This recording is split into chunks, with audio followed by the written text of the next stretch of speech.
트럼프 미국 대통령이 세기의談판으로 기대를 모았던 김정은 북한 국무위원장과의 6월 싱가포르 회담을 전격 취소했습니다.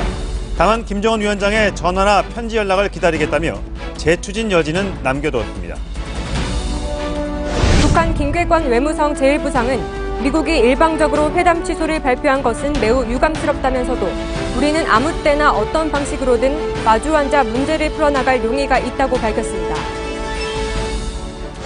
문재인 대통령은 북미 정상회담 무산 소식에 당혹스럽고 매우 유감이라고 밝혔습니다. 그러면서도 정상 간 직접적이고 긴밀한 대화로 문제를 해결하기를 기대한다고 말했습니다. 북한이 어제 풍계리 핵실험장을 공식적으로 폐기했습니다. 아직 핵실험이 진행되지 않은 갱도와 지상의 시설물까지 함께 폭파시켰는데 북한은 이번 폭파로 핵실험장을 완전히 폐기하는 데 성공했다고 밝혔습니다. 네, 조금 전 들으신 대로 6월 12일로 예정됐던 싱가포르 북미 회담이 전격 취소됐습니다. 트럼프 대통령은 지금은 회담이 열릴 적절한 때가 아니라면서 김정은 위원장에게 회담 취소를 통보하는 편지를 띄웠습니다. 네, 자세한 소식 취재기자 연결해서 알아보겠습니다. 박종은 특파원. 예, 워싱턴입니다. 네, 트럼프 대통령의 정상회담 취소, 전격적으로 볼 수 있을까요? 아니면 징후가 있었나요? 제가 그저께 전화 연결을 했을 때도 말씀을 드렸었는데요. 22일 날 한미 정상회담에서 그 징후가 있었습니다. 트럼프 대통령이 당시에 회담 안 할 가능성이 상당히 있다, 이렇게 말한 걸 아마 기억하실 겁니다. 회담 성사를 위해서 1박 4일이라는 일정으로 백악관을 문재인 대통령이 찾았었는데 문 대통령을 옆에 두고 그런 말을 했을 때 이미 취소하는 쪽으로 마음이 기울었었던 걸로 보입니다. 여러 가지 이제 원인들이 나오고 있습니다만 이 최선희, 김계관 부상의 발언 때문이다, 이런 얘기가 나오고 있습니다. 그때 최선희 그 부상 같은 경우는 이 핵 대결로 갈래 말래 이런 식으로 얘기하면서 이 펜스 부통령을 발언을 문제 삼지 않았습니까? 정말 그렇습니까? 예, 최선희의 발언이 문제가 됐다, 이렇게 백악관에서 공식적으로 밝혔습니다. 당시 발언 내용을 보면 펜스 부통령에게 정치적으로 아둔한 얼뜨기다, 이렇게 얘기를 했습니다. 이 말에 완전히 백악관이 뒤집어졌다고 이제 얘기가 나오고 있는데요. 아마 천상철 앵커도 이런 얘기를 누군가에게 들으면 그 사람과 대화하기는 좀 어렵지 않을까, 이렇게 생각이 들 것 같습니다. 외신들은 펜스 부통령에 대한 최선희 부상의 발언이 인내의 한계를 무너뜨렸다, 이렇게 평가하고 있습니다. 네, 또 폼페이오 국무장관이 어제 청문회에서 이 북미 회담 준비 요청에 북한의 응답이 없었다, 이렇게 또 말하기도 했는데 아마 이런 것도 좀 원인이 됐겠죠? 그 부분도 오늘 백악관 고위 관계자가 전화로 브리핑을 하면서 자세히 설명을 했습니다. 지난주에 싱가포르에서 북미 실무자들이 만나기로 약속을 했는데 북한 쪽에서 아무 연락도 없이 나타나지 않았다. 그 뒤에도 연락을 계속했는데 답신을 주지 않았다. 그걸 보면 결국에는 회담 의지가 없는 거 아니냐, 이렇게 판단을 했다는 게 백악관 오늘 설명이었고요. 여기에 더해서 풍계리 핵실험장 폐기에 대해서도 미국은 상당히 좀 불쾌해하고 있습니다. 전문가가 참관을 해야지 그게 어떤 의미가 있는지 정확히 분석이 가능한데 그걸 북미 간에 약속을 했다고 합니다. 전문가가 참관하기로. 그런데 그 약속도 지켜지지 않았다. 이런 상황에서 최선희의 담화가 나온 뒤에 어제 밤새 백악관에서 마라톤 회의를 했고 그 결과 트럼프 대통령이 최종적으로 취소를 결정했다고 밝혔습니다. 사실 그동안 트럼프 대통령이 말을 좀 흐리기도 했습니다만 정상회담에 대한 기대감을 많이 내비쳤다는 점에서 볼턴 보좌관이나 펜스 부통령 등 일부 미국의 이제 대북 강경파들의 입장을 들어준 것 아니냐, 이런 혹시 해석이 가능합니까? 볼턴 강경파인 볼턴 국가안보보좌관이 영향력을 미쳤다고 보기는 현재 상황에서는 아직 이른 것 같고요. 다만 트럼프 대통령이 워낙 승부사적 기질이 강하지 않습니까? 그래서 북한이 이제 판돈을 올리면서 핵 협상에 대해서 약간 좀 여지를 두는 모습을 보이니까 트럼프 대통령이 한 번 더 이 판돈을 올렸다, 이렇게 볼 수 있고요. 오늘 북한이 김계관 부상이 대화를 할 의지가 있다는 발언을 한 걸 보면은 조금 북한이 톤다운해서 앞으로 미국과 대화를 다시 한번 끌어보겠다는 의지를 밝힌 걸로 보이는데 북한이 이제 몸을 낮췄기 때문에 미국이 어떤 대응을 할지 지켜봐야 될 것 같습니다. 네, 또 얼마 전에 그 회담 전에 이제 예전과 다르게 기자회견을 길게 끌고 가기도 하고 이렇게 좀 통역 결례 논란도 있었지 않습니까? 당시 윤영찬 수석이 워싱턴 빼뿔에서 좀 분위기 괜찮다라고 밝힌 것과는 좀 다른 것 같은데 이 한미 공조 이상 기류가 사전에 좀 감지가 됐던 건가요? 트럼프 대통령이 그제 문재인 대통령 회담에 앞서서 기자회견을 했는데 아마 시청자 여러분들도 그 장면을 다 보셨을 걸로 봅니다. 근데 회담 말미에 한국 기자가 문재인 대통령에게 질문을 했고 문 대통령이 답을 했는데 분위기가 아주 어수선했습니다. 그때 트럼프 대통령이 뭐라고 했냐면 이 말은 통역할 필요 없다. 그게 무슨 말이든 내가 이미 다 들었던 말일 거다. 이렇게 얘기를 했습니다. 그러니까 문재인 대통령이 무슨 말을 하든 자기는 별로 관심이 없다 이런 취지였는데 사실 그래서 이게 외교적 결례다 이런 평가가 있었습니다. 그런데 한국 정부가 계속 북한의 비핵화 의지에 대해서 너무 좋은 말만 하니까 그런 어떤 한국 정부의 중재 역할에 대해서 트럼프 행정부에서 좀 신뢰하지 않는 기류가 생긴 거 아니냐 이런 해석이 가능할 것 같습니다. 혹시 이번 전격적인 취소 결정을 동맹인 우리나라의 백악관에서 먼저 알려줬다고 합니까? 아니면 전격적인 발표였을까요? 그 얘기는 아직 공개가 되지 않고 있는데 일본의 경우에는 지금 사후에 알려줬다 이런 얘기가 나오고 있는데 예. 아마 그럴 가능성이 좀 높지 않을까 이렇게 관측이 됩니다. 물론 알려주지 뭐 않았을 사전에 가능성. 예. 당사자국이니까 사전에 알려줄 수도 있는데 그만큼 전격적으로 발표는 이루어졌다 이렇게 볼 수 있겠고요. 그리고 트럼프 대통령이 어쨌든 마음이 변하면 언제든지 전화나 편지를 하라고 했고 북한도 대화 의지를 밝혔기 때문에 다시 대화가 시작될 가능성도 있긴 하지만 근본적으로는 이게 비핵화에 대한 양국의 생각이 다른 데서 벌어진 문제입니다. 북한은 빠르고 완전한 비핵화를 원하지 않는 거고 트럼프 행정부는 그걸 원하기 때문에 벌어지는 문제이기 때문에 이런 것들이 조율이 쉽게 될까 이거에 대해서 회의적인 시각이 있는 게 사실이고요. 정상회담이 재개된다고 해도 날짜를 다시 잡아야 될 가능성이 높다 이렇게 볼 수 있겠습니다. 네, 이번에는 베이징으로 한번 가봐야 될 것 같습니다. 그동안 북미 정상회담을 바라보는 중국의 셈법 역시 복잡했거든요. 한번 알아봐야 될 것 같습니다. 네, 자세한 소식 베이징 특파원 연결해 보겠습니다. 정동현 특파원. 네, 베이징입니다. 네, 정상회담 취소 발표 이후 중국의 반응은 어떻습니까? 네, 아직까지 중국 정부의 공식 반응은 나오질 않고 있고요. 다만 이 중국 정부의 입 역할을 하고 있는 이 관영 매체를 통해서 이 트럼프 대통령의 정상회담 취소를 강하게 비판하는 목소리가 나오고 있거든요. 먼저 황구시보는 오늘자 사설을 통해서 이 미국의 즉흥적인 일처리로 이 국제적 신뢰에 금이 갈 것이라고 말을 했습니다. 그러면서 사설에는 북한에 대한 이 옹호 입장도 담겼는데요. 이 핵실험 중단과 비핵화 목표를 세운 이 북한에 대해서 중국은 앞으로 계속해서 우호적 관계를 유지시켜 나갈 것이라면서 이 북한을 두둔한 겁니다. 그러면서 한국 정부에는 평화 국면을 위해서 이 미국의 대북 군사 압박을 자제시키라는 이런 충고도 빼놓지 않고 있습니다. 자, 트럼프 대통령은 김정은이 변했다 이렇게 믿고 있습니다. 특히 다롄에 김정은이 두 번째로 갔다 온 이후에 김정은의 태도가 달라졌다 이렇게 이제 보고 있는데 어떻게 중국은 받아들이고 있을까요?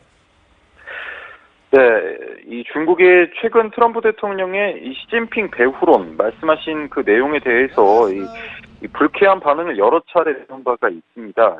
이번 주죠. 이 트럼프 대통령이 문재인 대통령과의 정상회담에서 이 시진핑 주석을 향해서 포커 플레이어다 이렇게 얘기하면서 불신을 드러내자 이 바로 중국 외교부가 공식 브리핑을 통해서 이 중국은 한반도 문제 해결을 위해서 역할을 하고 있다. 이 중국이 발휘하는 역할은 긍정적인 역할뿐이다. 이렇게 얘기를 하면서 트럼프 대통령을 향한 전면 반박을 내놨습니다. 한편으로는 이 미국을 방문한 왕이 외교 담당 국무위원 역시 중국은 한반도 비핵화에 확고히 전념하고 있고 이런 입장은 바뀌지 않을 것이다. 이렇게 얘기를 하면서 중국의 행보를 의심하는 시선들을 의식한 발언을 내놓기도 했습니다. 네, 그동안 밀착 행보를 보여왔던 북중 관계 앞으로 어떻게 전개될까요? 네, 중국은 이 북미 정상회담 국면에서 북한의 확실한 후원자의 입지를 대내외적으로 공고하게 하는 계기를 마련을 했습니다. 이 남북 정상회담을 전후해서 김정은 위원장이 두 차례나 중국을 찾은 것에서 이를 증명할 수 있을 것 같은데요. 바로 이 점이 이 트럼프 대통령이 주장하는 시진핑을 만난 후에 김정은의 태도가 바뀌었다, 이렇게 지적할 수 있는 포인트가 될 수 있을 것 같은데요. 이 중국으로서는 이 지난해 말까지 계속됐던 이 고강도 대북 제재가 트럼프 대통령의 주도적 역할을 따라가면서 이 북중 관계 악화로 이어지면서 손해가 상당히 많았거든요. 하지만 앞으로 이제 최근의 북중 관계는 더욱 긴밀해지고 있고, 또 중국이 주도하는 대북 경제 지원을 조금 더 강화하면서 이 시진핑 주석이 북한을 부심점으로 한 대미 견제 카드 역시 손에 쥐게 됐다, 이런 분석도 가능할 것 같습니다. 지금까지 베이징에서 전해드렸습니다. 네, 이렇게 북미 정상회담 갑작스러운 취소 소식에 청와대는 당혹스러워하고 있습니다. 네, 취재 기자 연결합니다. 강재 기자. 네, 청와대 춘추관에 나와 있습니다. 네, 트럼프 대통령이 어제 북미 회담을 전격 취소했는데 청와대 반응 어떻습니까? 네, 문재인 대통령은 회담 취소 소식이 전해진 어젯밤 11시 반쯤 청와대 핵심 참모와 관계장관 등 NSC 상임위원들을 관저로 소집해 긴급 회의를 열었습니다. 회의는 오늘 새벽 0시부터 1시간 동안 이어졌습니다. 문 대통령은 이 자리에서 북미 정상회담이 예정된 6월 12일에 열리지 않게 된 데 대해 당혹스럽고 매우 유감이라고 말했다고 윤영찬 대통령 국민소통수석이 전했습니다. 문 대통령은 한반도 비핵화와 항구적 평화는 포기할 수도 미룰 수도 없는 역사적 과제라며 문제 해결을 위해 노력해온 당사자들의 진심은 변하지 않았다고 다시 중재를 시도했습니다. 그러면서 지금의 소통 방식으로는 민감하고 어려운 외교 문제를 해결하기 어렵다며 정상 간 보다 직접적이고 긴밀한 대화로 해결해 가기를 기대한다고 강조했습니다. 트럼프 미국 대통령과 북한 김정은 위원장이 직접 만나 대화할 것을 다시 한번 촉구한 겁니다. 사실 며칠 전 한미 정상회담 당시만 하더라도 청와대는 회담이 성공적이었다, 북미 정상회담은 99.9% 열릴 것이다, 이렇게 얘기를 했는데 북미 사이의 중재자를 자임한 문재인 대통령, 앞으로 계획은 어떤가요? 네, 일단 청와대는 매우 민감한 사안이라며 극도로 말을 아끼고 있습니다. 다만 북미 대화를 중재할 모든 방법에 대해서는 가능성을 열어두고 있습니다. 우선 가장 많이 거론되는 게 북한 김정은 위원장과의 한라인 직통 전화입니다. 북미 양쪽에 특사를 보내는 방안도 검토되고 있는 것으로 알려졌습니다. 청와대는 북미 간 대화의 문이 완전히 닫히지는 않았다고 보고 있습니다. 트럼프 대통령이 어제 김정은 위원장에게 마음이 바뀌면 전화하거나 편지를 쓰라고 했고, 오늘 아침 발표된 북한 김계관 담화에는 미국의 시간과 기회를 주겠다고 한 대목이 주목됩니다. 지금까지 청와대 춘추관에서 전해드렸습니다. 네, 이렇게 이 북미회담 전격 취소 발표에 북한도 곧바로 반응을 내놨습니다. 김계관 북한 외무성 제1부상의 담화가 나왔습니다. 네, 취재 기자 연결해 내용 알아보겠습니다. 유승진 기자. 네, 통일부입니다. 네, 담화 내용 좀 자세히 설명해 주시죠. 네, 트럼프 대통령의 북미 회담 전격 취소 발표에 북한도 오늘 아침 곧바로 반응을 내놨습니다. 조선중앙통신을 통해 김계관 북한 외무성 제1부상의 담화를 발표했습니다. 담화 곳곳에서 북미 회담을 정상적으로 개최하게 희망한다는 의지를 내비쳤습니다. 이 북한은 트럼프의 이번 취소가 평화와 안정을 바라는 인류의 염원에 부합되지 않는 결정이라면서 일방적인 회담 취소 발표는 뜻밖의 일이며 매우 유감스럽다고 전했습니다. 그러면서 첫 술에 배가 부를 리 없겠지만 단계별로 해결해 나가다 보면 지금보다 좋아질 것이라며 어떤 방식으로든 마주 앉아 문제를 풀어나가겠다고 밝혔습니다. 북미 회담이 예정대로 열려야 하고 시기가 늦춰지더라도 열리길 희망한다는 뜻을 드러낸 겁니다. 자, 지난 담화들과 비교해선 북한의 태도가 조금 달라진 것 같은데요?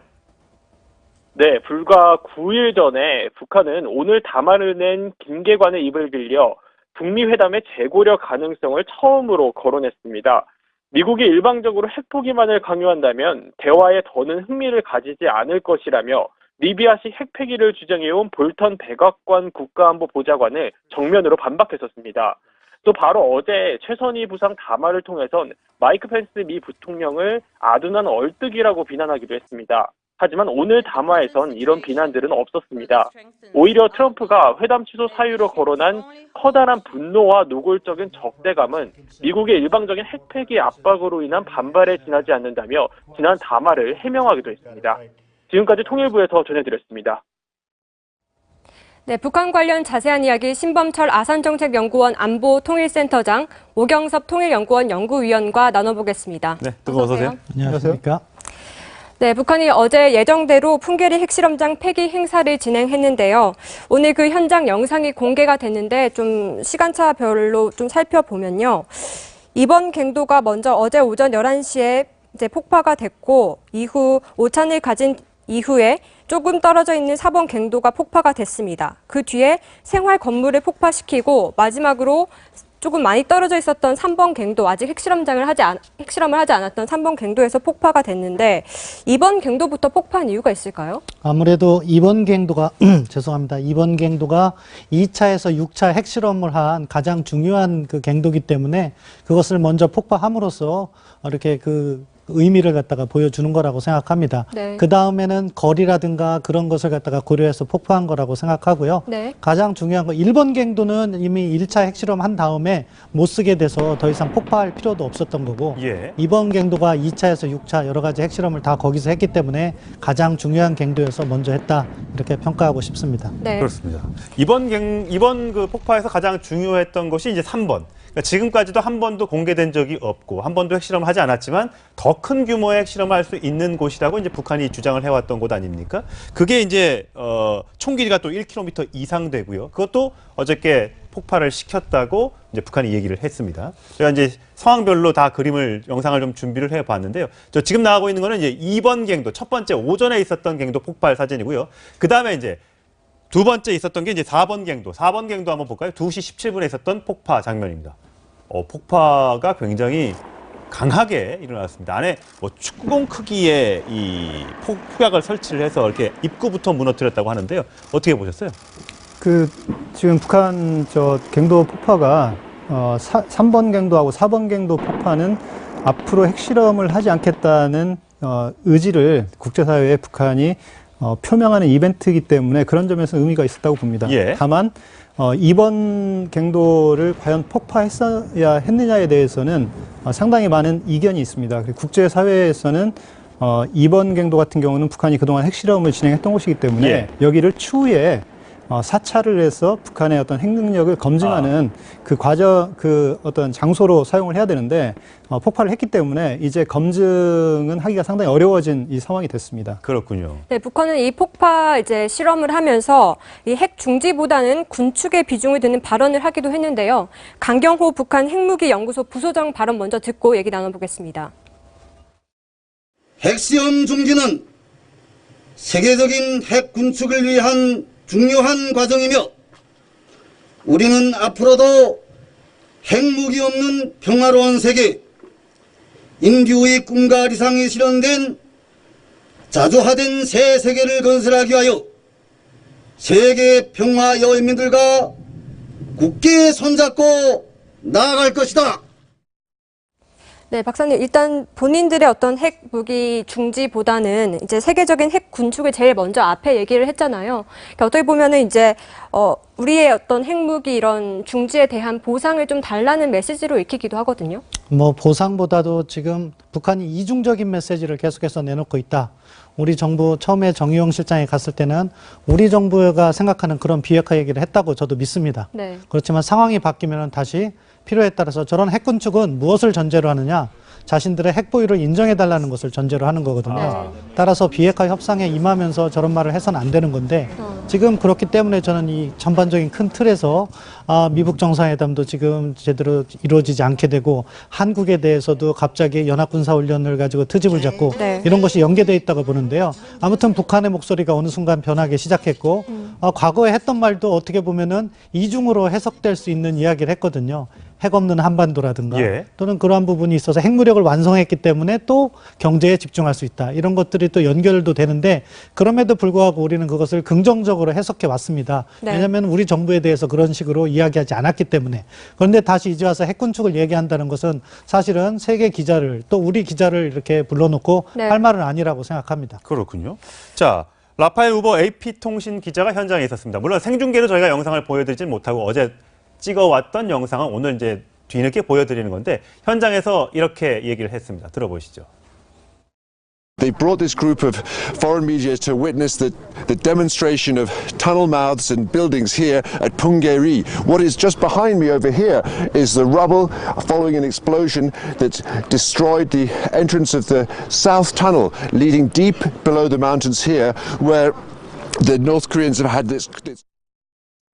네, 이 명색이 사실 핵실험장 인근인데 반팔을 입고 뭐 마스크나 이런 보호 장비, 방호 장비가 전혀 없어서 조금 걱정도 되는데요. 일단 그 얘기는 나중에 해보도록 하고요. 이 북한 핵무기 연구소 대주하는 이 성공적인 핵폭발을 굉장히 강조했습니다. 저희가 볼 때는 이게 안쪽에서 먼저 터졌는지 바깥쪽에서부터 갱도 안쪽으로 이렇게 밀려 들어가면서 터졌는지가 확인이 좀 안 되는데 본인들은 안에서부터 깨끗하게 폭발을 시켰다고 주장하고 있습니다. 그 목소리 들어보시죠. 갱도 안에 여러 곳에 폭약을 설치해서 갱도 안을 우선 폭파하고 입구를 완전히 허물어 버리는 방법으로 그런 식으로 이거 완전히 패킹됐습니다. 갱이 폭파됐다는 거는 이제 여러분들도 다 목격하지 않았습니까? 갱이 폭파할 때 입구도 폭파되고 다시 한번 분출하면서 안에서부터 분출이 확 나왔댔죠. 그러니까 안악에서부터 분출이 있었다, 폭발이 있었단 말입니다. 입구만 폭파했으면 그런 현상 나타난답니다.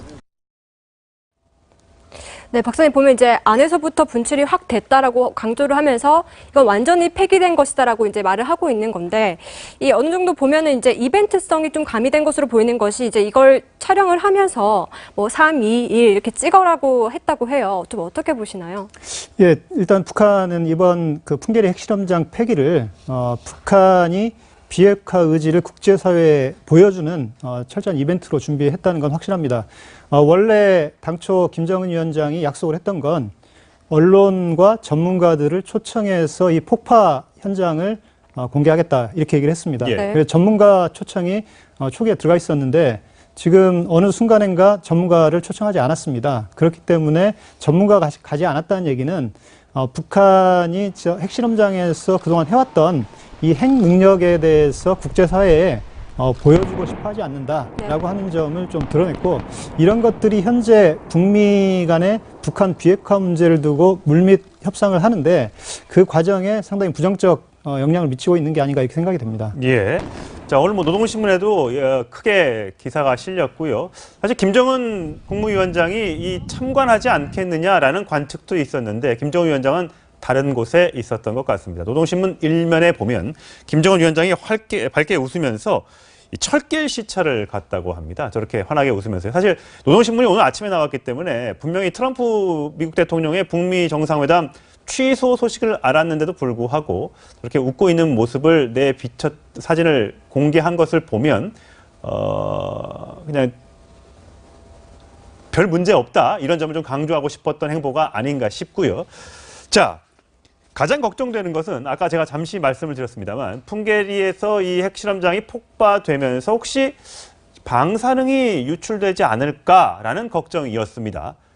북한 관계자는 전혀 그런 위험이 없었다라고 주장하고 있습니다. 들어보시죠. 이거 기자 여러분들이 돌아본 것 같이 이거 뭐 그런 위험은 우선 우려가 전혀 없습니다. 예? 이거 무슨 이거 방사능 측면이 있으라던가 이래서 이거 생태도 보십시오 얼마나 지금 이거 럭식이 우거지고 이거 전혀 생태 주위 생태 환경에는 영향 준 거 없습니다. 저렇게 얘기하면서 제비, 개미 이런 얘기를 했어요. 제비도 살고 개미도 살고 있으니까 정말 안전하다. 그러면서 물도 마셔봐라. 여기 풍계리에서 흐르는 물 정말 깨끗하고 뭐 중화된 물이기 때문에 문제 없다 이렇게 얘기를 했답니다. 사실 위험한 표현이죠. 제비의 방사능 오염 테스트를 해봤는지도 궁금합니다. 그러니까 전부 다 지금 저희가 방사능 측정 장비를 갖고 갔는데 그걸 전부 다 압수했다고 했거든요. 그렇죠. 그렇기 때문에 좀 더 의심을 사는 부분이 있다고 생각하고요. 기본적으로 2번 갱도에서만 핵실험을 했기 때문에 3번 갱도, 4번 갱도 그 주변에 가서 하는 건 문제가 없을 거라고 생각합니다. 하지만 2번 갱도를 폭파하면서 기존의 대마금 작업을 잘해서 우리가 방사능 동위원소라 같은 걸 채집하지 못했어요. 그런 측면은 북한 나름대로 안전 조치는 하고 있다는 걸 추정케 합니다. 네. 그럼에도 불구하고 폭발로 인해서 과거에 없던 틈이 새롭게 생길 수도 있거든요. 예. 그렇기 때문에 철저한 그런 방호 장비를 했어야 됨에도 불구하고 그런 부분은 좀 소홀한 것이 아닐까 아쉬움이 있습니다. 예. 그렇게 뭐 하나씩 따져 보면은 문제가 있는 것이 워낙 여러 가지라 참 북한이 이것을 갖다가 제대로 하기보다는 앞서 오 박사님 얘기한 것처럼 바깥에 선전하는 거에 너무 치중했구나 하는 걸 다시금 느끼게 됩니다. 예. 네, 이렇게 북한의 주장대로 풍계리 갱도 방사능 정말 괜찮은 건지 이 전문가 연결해서 한번 들어보겠습니다. 서균열 서울대 원자력 핵공학과 교수 전화 연결돼 있습니다. 안녕하세요. 네, 반갑습니다. 네, 먼저 이 북한의 풍계리 핵실험장 폭파 행사 어떻게 보셨는지 궁금한데 이 무엇보다 핵실험 어떻게 보면 이제 3번, 4번 갱도를 어느 정도 폐기시킬지가 관건이었지 않습니까? 네. 지금 정도 사용 불능한 정도로 보시나요? 꼭 그렇진 않는데요.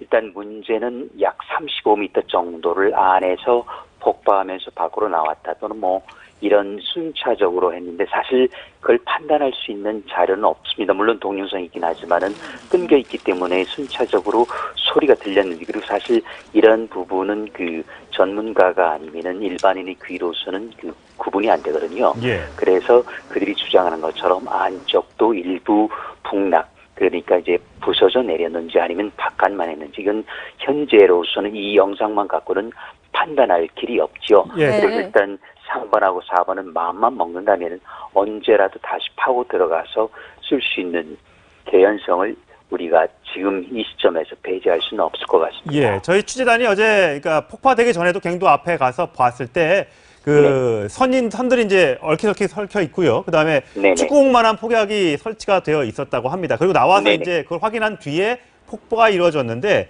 우리 네네. 기상청, 지진청 이런 데에서 네. 혹시 지진파가 감지되지 않을까 어제 계속 감시를 했는데 그게 감지가 안 됐었거든요. 이렇게 그렇죠. 폭파하더라도 안 될 네. 수도 있는 겁니까? 그렇죠. 지금 말씀하시는 거는 사실 재래식 폭약이니까 아마도 다이나마이트 성분이겠죠. 삼지와 톨루엔 그러니까 TNT라는 걸 텐데 네. 기본적으로 아무리 많아봤자 그 영상을 보면은 10톤 안쪽일 겁니다. 예. 자 그렇다면은 기본적으로 저기 핵폭발이라고 하면은 10만 톤이란 말이죠. 그러니까 10,000분의 1 정도니까 10,000분의 1 정도니까 뭐 잡히지 않는 게 너무 당연한 것입니다. 그렇군요. 예. 그래서 이제 물론 만탑산에 저기 큰 충격이 가지는 않았겠지만은 특히 3번 같은 경우 저기 혹시라도 2번에서 생긴 그런 그 동공에 영향을 줬을 가능성도 또한 배제할 수는 없는 것이죠. 그렇군요. 네, 또 현장에 있었던 기자들 말에 따르면 이 축구공 모양의 폭발물이 목격됐다고 하고 있는데요. 이제 폐기 방법으로 콘크리트 타설 작업이 아니라 이제 폭발을 시켜서 입구를 막는 이 방식이 네. 사용된 이유가 뭐라고 보시나요? 일단은 굉장히 신속하죠. 그리고 경우에 따라서는 전문가가 없는 상태에서 되기 때문에 어차피 속전속결로 하고 있는 그 감이 충분히 있지 않습니까? 그러니까 예. 특히 왜 그 2번을 먼저 터뜨렸을까요? 거기에는 그 보고라고 할 수 있죠. 그러니까 그동안 그 북핵의 과거가 고스란히 새겨져 있단 말이죠. 그러니까 일단 그 부분을 먼저 터뜨려서 흔적을 없앤 거니까 그런 점에서는 현장 은닉 그리고 이제 증거인멸이라는 말이 나올 법도 하죠. 그러니까 현재로서는 이번에 있었던 2차에서 6차까지 핵실험 결과는 더는 끄집어내기가 힘들게 돼버렸죠. 만약 그게 있었다면은 6차 실험이 이들이 주장하는 것처럼 과연 수소폭탄이었는지 이 안반 조사를 하면은 위력을 금방 알 수가 있단 말이죠. 예. 그리고 그 안에는 방사능 물질도 있지만은 아직 상당량의 플루토늄, 우라늄, 삼중수소, 리튬 이런 게 남아 있어야 됩니다.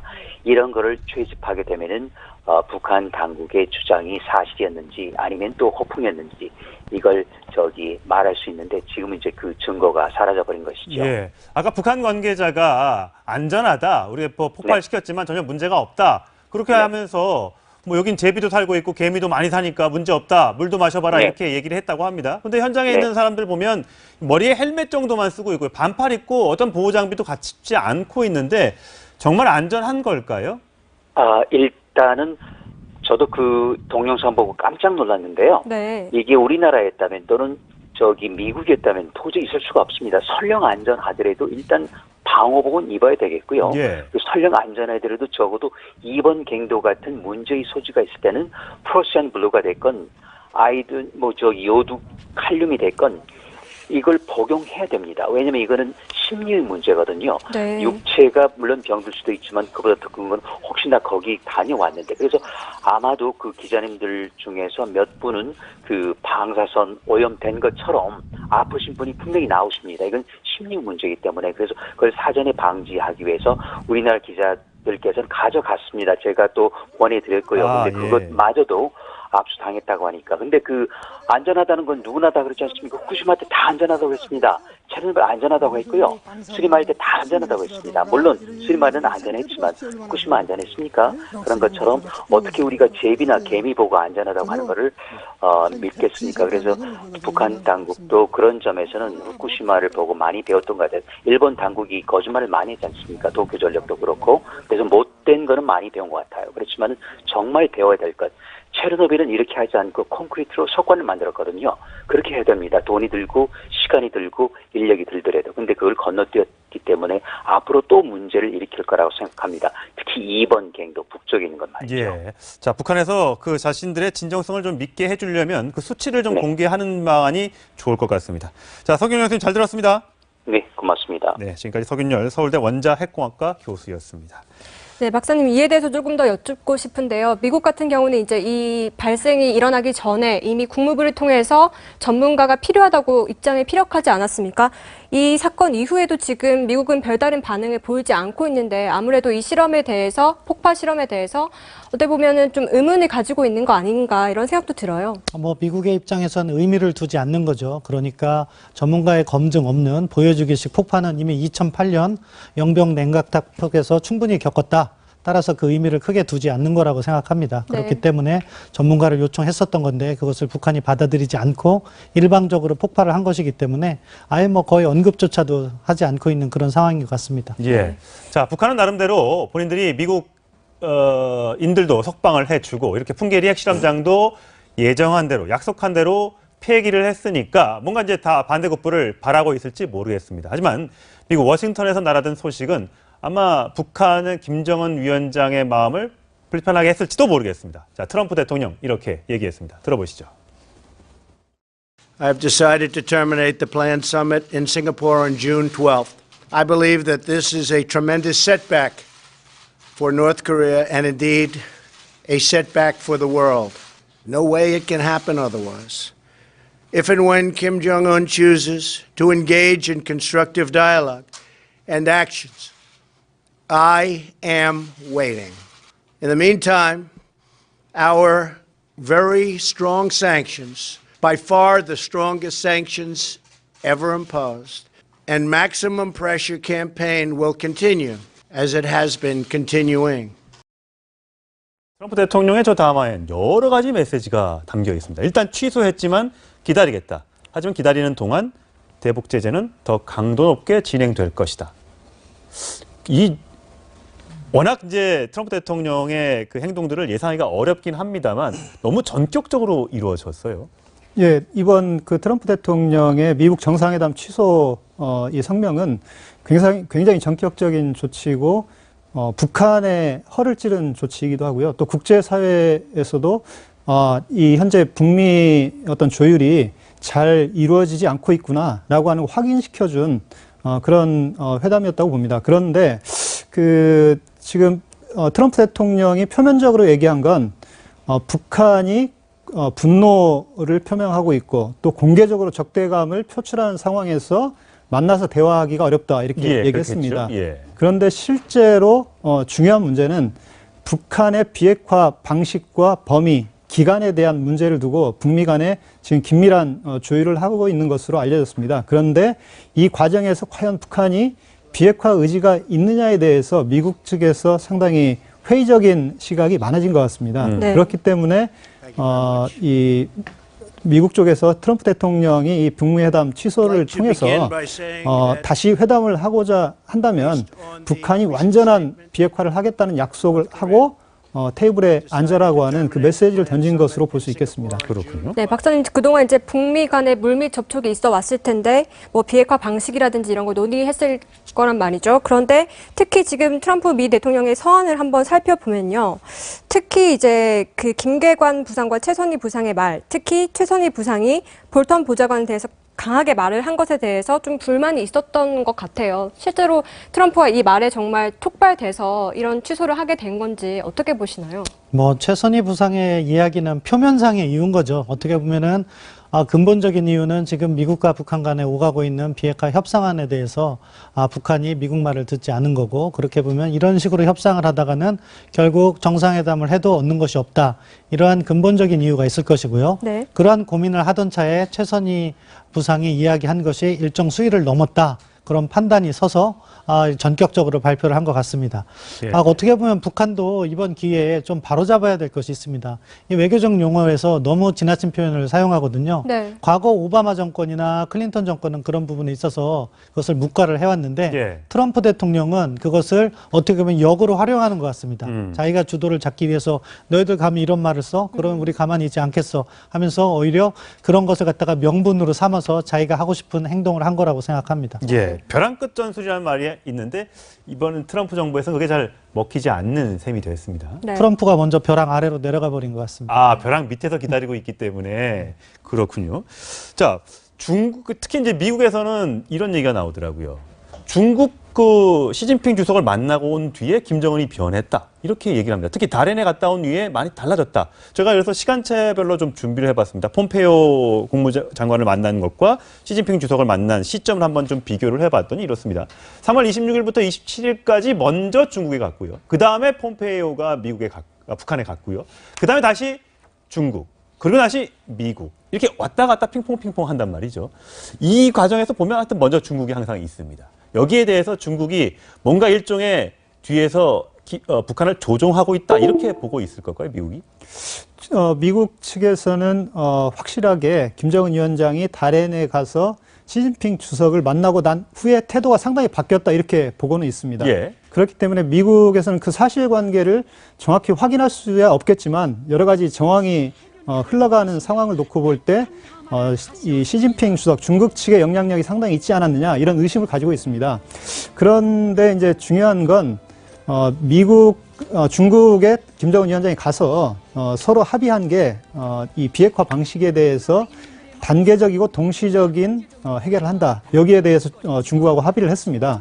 그러면서 중국은 이 비핵화 문제에서 북한이 너무 미국 쪽으로 경사하는 것에 대해서 대단히 우려하는 것 같습니다. 그리고 이 한반도 문제를 해결하는 과정에서 자신들의 영향력이 발언권이 사라짐으로써 자신들의 안보이익에 오히려 불리하게 작용하는 사태에 대해서 대단히 우려하는 이런 상황인 것 같습니다. 그래서 중국 쪽에서는 아마 중국에서 계속 얘기하고 있는 한미 합동 군사 훈련을 하는 문제에 대해서 상당히 요구했을 가능성이 높고 그리고 먼저 북한에서 행동을 하는 것과 함께 미국 쪽에서 반대급부를 받으면서 협상을 단계적으로 진척시켜 나가자는 북한 측의 의견에 대해서 상당히 지지하는 이런 입장을 얘기했을 가능성이 높습니다. 그러면서도 다른 한편으로는 지금 김정은 위원장이 이 시진핑 주석을 만나고 난 후에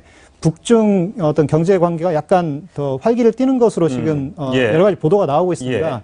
그런 걸 볼 때 미국 측에서는 당연히 이 시진핑 주석이 좀 부정적 영향을 미치고 있는 게 아닌가. 그리고 이 북미 정상회담에서 북한이 완전한 비핵화를 이 미국의 어떤 요구를 수용하는데 상당히 부정적으로 작용하고 있다 이렇게 보고 있는 것 같습니다. 그렇군요.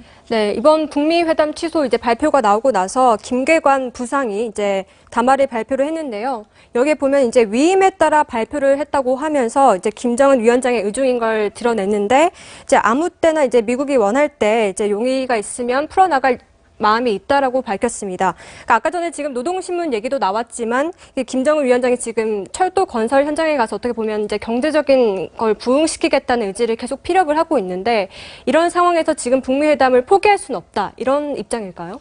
그렇죠. 김계관 그 외무성 제1부상의 이야기를 보면 평소에 북한 말과 다르게 수위를 엄청나게 조정을 했습니다. 네. 그것은 이제 강하게 나오기보다는 이 상황에서 어떻게 보면 수습을 해야겠다는 의지를 밝힌 거라고 볼 수 있고요. 결자 해지 같은 느낌이 좀 들어요. 왜냐하면 처음에 자기의 발언으로 시작이 됐잖아요. 그렇죠. 예, 그렇습니다. 그렇기 때문에 김계관을 시켜서 이야기를 한 것 같아요. 예. 위임에 의했다면 김정은의 결정인데 누구를 통해서 발표하라는 건 김정은 위원장이 선택할 수 있었을 거예요. 그렇겠죠. 네. 예. 외무성 성명으로 낼 수도 있었고. 곧 최선희 부상의 발언이 나올지도 모르겠네요. 예, 네. 예. 아무튼 김정은 위원장의 지시였다고 생각하고 그 내용을 보면은 일단은 이제 무마를 하려고 하는데 그렇다고 해서 북한이 체면 때문에 먼저 행동을 취하진 않겠다. 미국에게 공을 다시 넘기는 행동을 보였습니다. 예. 근데 이 문제는 어떻게 풀어갈 것이냐. 결국 실무 접촉은 계속 해왔기 때문에 실무 접촉에서 비핵화 조건에 관련해서 북한이 약간 유연한 모습을 보일 것이냐. 그것이 관건이라고 생각합니다.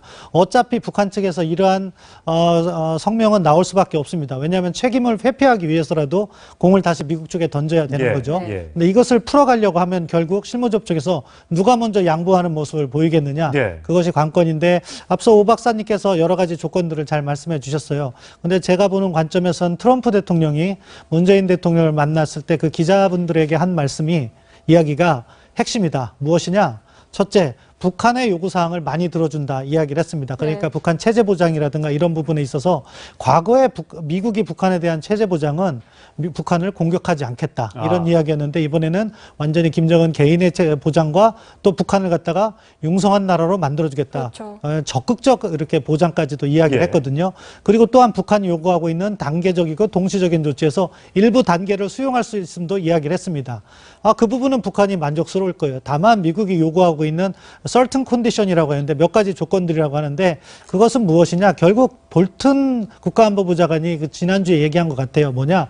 북한의 핵무기와 핵물질을 우선적으로 빼낸 다음에 진행하겠다. 예. 그러면 완전한 비핵화를 달성하는데 한 발 더 미국이 갈 수 있고 주도권을 장악할 수 있는데 이 부분이 관건인 것 같습니다. 예. 과연 그것과 관련해서 북한이 전형적인 입장을 보일 수 있을 것인가 실무 접촉에서 논의가 있을 거라고 생각하는데 진행이 된다면 저는 6월 12일도 아직 가능하다고 생각합니다. 네. 그 확률은 줄어들었지만 그렇지만 말씀하신 것처럼 미국도 북한도 대화를 필요로 합니다. 북한은 9월 9일 그러니까 정권 70주년을 기념해야 됩니다. 왜? 김정은 위원장이 신년사에서 가장 강조한 것 중에 하나이기 때문에 그걸 하기 위해서는 제재 해제가 필요한 것이고 미국도 비핵화라는 명분과 또 중간선거가 있기 때문에 진행을 해야 된다. 따라서 그 부분의 조율이 되면 일찍 되면 6월 12일인데 사실상 가능성은 많이 낮아졌다고 네. 보고요. 7월이나 8월 중에 언제든 개최될 수는 있다. 예. 그렇게 생각합니다. 뭐 북미 정상회담이 중요한 건 당연히 우리나라가 가운데 끼어 있기 때문이지 않겠습니까? 우리나라가 과연 중재 운전대를 잘 잡고 중재를 잘 할 수 있을지 없을지가 궁금한 건데 한미 정상회담을 얼마 전에 갔다 올 때만 하더라도 북미 정상회담은 99.9% 열릴 것이다.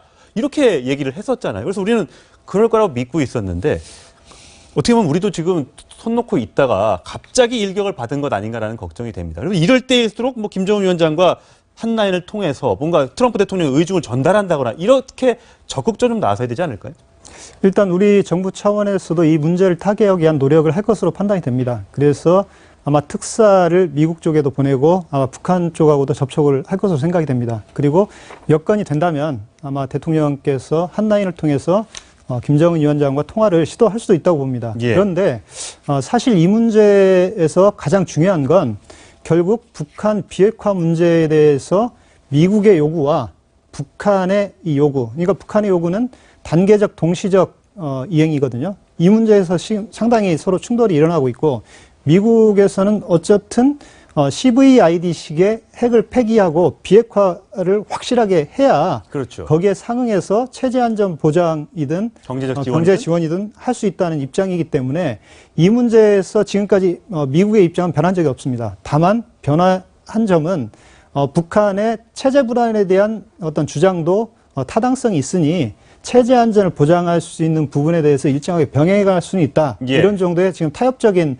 정부 지점까지는 와 있습니다. 여기에 대해서 과연 북한이 CVID식 핵 폐기를 수용하느냐가 앞으로 북미 회담이 될 수 있느냐의 관건이 아닌가 이렇게 생각합니다. 예. 또 이러다가 또 김정은 위원장이 중국에 또 가는 건 아닌가 그런 생각이 좀 듭니다.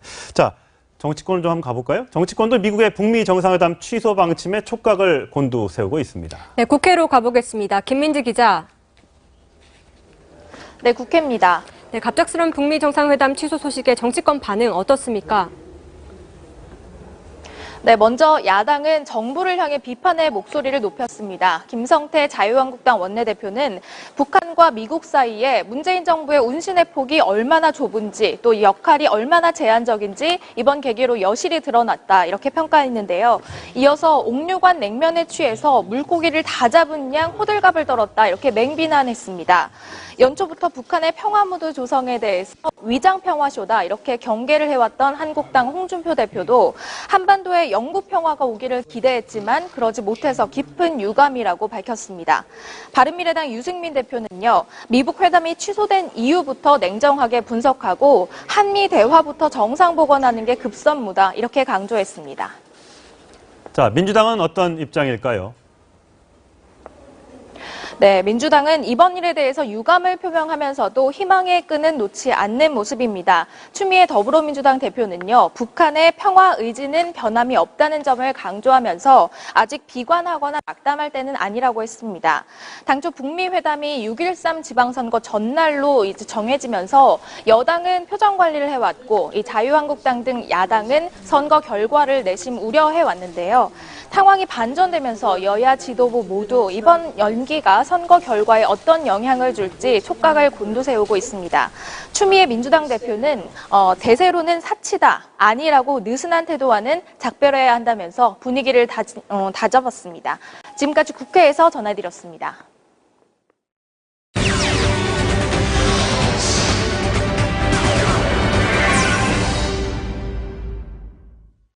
오늘의 333 뉴스 먼저 사회 뉴스입니다. 필리핀 출신 가사도우미를 불법 고용한 혐의로 출입국 당국에 소환된 조현아 전 대한항공 부사장. 9시간 가까운 시간 동안 조사를 마치고 나왔는데 다소 지친 기색이었습니다. 불법 고용 혐의 인정하셨습니까? 밀수 탈세 관련해서 출국 금지가 내려졌는데 혹시 이에 대한 입장 있으신지요? 죄송합니다. 조 전 부사장은 외국인 가사도우미를 고용한 적이 있다는 사실을 일부 인정한 것으로 전해졌는데요. 검찰은 앞서 한진 일가의 수백억 원대 탈세 의혹과 관련해 10여 곳에 대해 압수수색을 벌이는 등 물벼락 갑질을 시작으로 대한항공 오너 일가에 대한 전방위적 수사가 이뤄지고 있습니다. 여론의 문매를 맡고 있는 또 한 명의 인물이 있습니다. 바로 동료 여성 연예인을 성추행하고 흉기로 협박한 혐의로 검찰에 출석한 이서원 씨인데요. 기자들의 질문에도 답을 하지 않고 빤히 쳐다보는 모습에 비난이 쏟아진 겁니다. 이 씨는 조사를 마치고 나와 이렇게 해명했습니다. 제가 너무 긴장하고 많이 당황도 하고 그래서 아무 말씀 못 드리고 들어갔었는데 일단 조사에 성실히 답하고 임했고요. 피해자분들이랑 다른 모든 분들께 정말 죄송합니다 말씀드립니다. 하지만 뒤늦은 사과에 대중의 반응은 싸늘합니다. 송전탑 사이로 시뻘건 불길이 치솟습니다. 어제 저녁 8시쯤 경기도 동두천에 있는 변전소에서 큰 불이 난 건데요. 다친 사람은 없었지만 송내동 일대 7천 가구의 전기 공급이 잠시 중단돼 주민들이 불편을 겪었습니다. 소방당국은 노후된 변압기가 사고에 영향을 미쳤을 것으로 보고 정확한 화재 원인을 조사하고 있습니다. 다음은 정치 뉴스입니다. 자유한국당이 더불어민주당 이재명 경기지사 후보의 욕설 음성 파일을 당 공식 홈페이지에 공개했습니다. 이 후보 측은 명백한 불법이라며 법적 조치하겠다고 밝혔습니다. 다음은 서울로 가보겠습니다.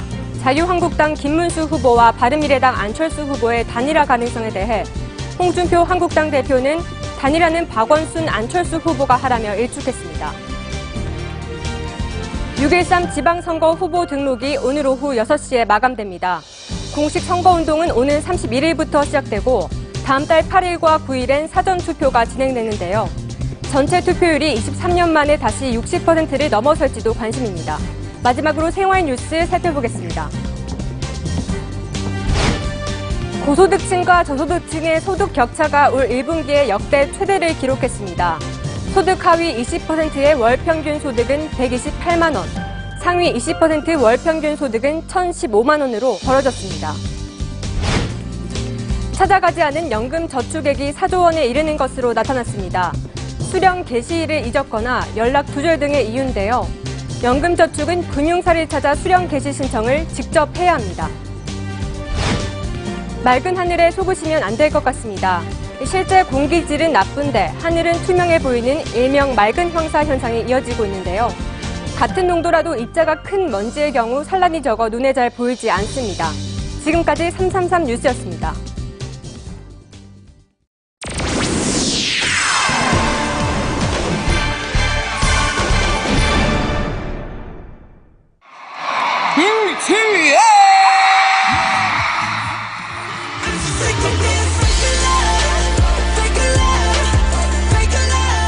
세계를 깜짝 놀라게 한 한국의 아이돌 그룹 방탄소년단 BTS. 우리에겐 역수입 아이돌로 유명합니다. 국내보다 해외에서 인기가 더 많거든요. 전 세계 65개 지역 톱 앨범 차트 1위. 앨범 선주문 144만 장. 유튜브 구독자 1,000만 명 돌파. 수치로는 다 설명할 수 없는 방탄소년단. 사실 출발은 초라했습니다. 2013년 이름 없는 소속사에서 노래와 춤이 마냥 좋은 토종 한국인 7명이 정말 투지 하나로 뭉쳤습니다. 국내에 기반이 없다 보니까 해외 활동에 더 집중했습니다. 그 결과 한국 가수 최초로 2년 연속 빌보드 뮤직 어워드를 수상하고 금이 환영했습니다. 좀 정교한 톱니바퀴가 맞물리는 것 같이 각자의 위치에서 각자가 할 수 있는 것들을 하기 때문에 가능하다고 생각을 해요. 발걸음마다 새 역사를 쓰고 있는 방탄소년단의 성공 비결. 다양한 분석이 나오는데요. 팬들과 소통하고 공감하는 능력, 그리고 자로잰 듯한 칼군무, 만능 제주꾼이고요. 강력한 팬덤을 형성하고 있습니다. 이와는 달리 방탄의원단. 방탄소년단이 금이 환영하던 날 누리꾼들에게서 쏟아진 비아냥입니다. 국회의원 여러분, 이렇게 하면 어느 국회의원도 자유롭지 못합니다. 누구나 지역의 많은 민원으로 그 고충은 저와 같을 것이라 생각합니다. 홍문종 염동열 자유한국당 의원의 체포 동의안이 국회에서 부결됐거든요. 뇌물과 횡령, 채용 청탁, 결코 가벼운 혐의가 아니지만 방탄국회가 재연된 겁니다. 여당에서조차 반대표가 나왔으니까 동업자 정신에는 여야가 따로 없는 듯합니다. 물론 죄가 있는지 없는지는 재판을 받아봐야 알겠지만 일단 국회에 숨고 보는, 또 동료를 숨겨주는 관행에 정말 국민의 한 사람으로서 씁쓸해집니다. 오죽하면 국회 해산하자, 불체포 특권 없애자, 뭐 이런 말들이 국민청원 게시판에 쏟아지고 있을까요? 방탄소년단이란 이름은 10대 청춘의 고통과 압박감을 막아주면 좋겠다는 생각으로 만들어졌다고 합니다. 남보다 나를 지키려는 방탄의원단과는 DNA부터 다른 것 같습니다. 지방선거가 이제 20일도 채 남지 않았습니다. 시청자 여러분, 소중한 한 표 신중하게 행사해서 국민의 어려움을 막아주는 방탄의원, 방탄시장, 방탄지사가 당선되도록 해야겠습니다. 천상철의 시선입니다.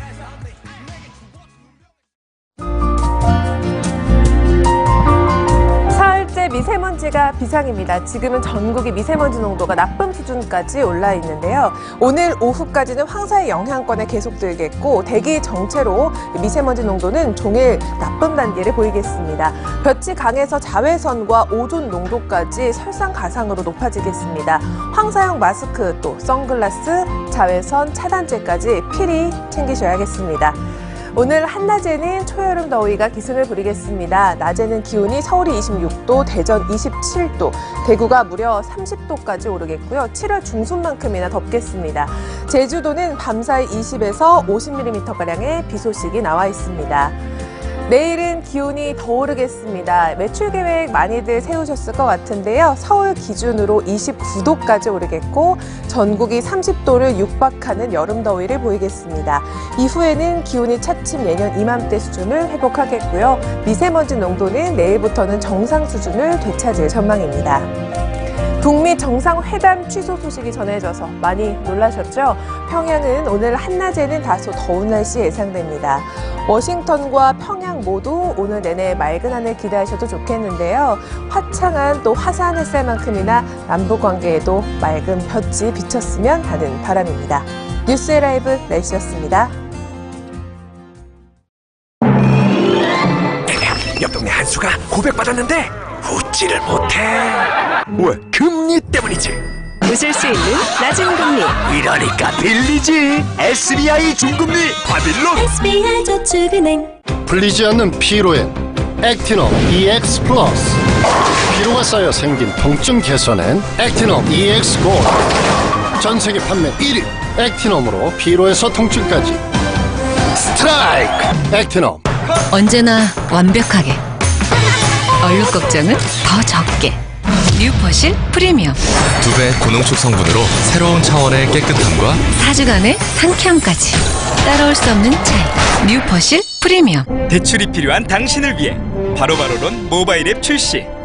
언제 어디서나 바로 모바일 앱으로 바로 대출 가능성이 바로 모바일 앱도 대출 가능성 높은 바로바로론. 이상으로 금요일 뉴스의 라이브 마치겠습니다. 네, 저희는 다음 주 월요일 오전 10시 50분에 찾아뵙겠습니다. 시청해주셔서 감사합니다.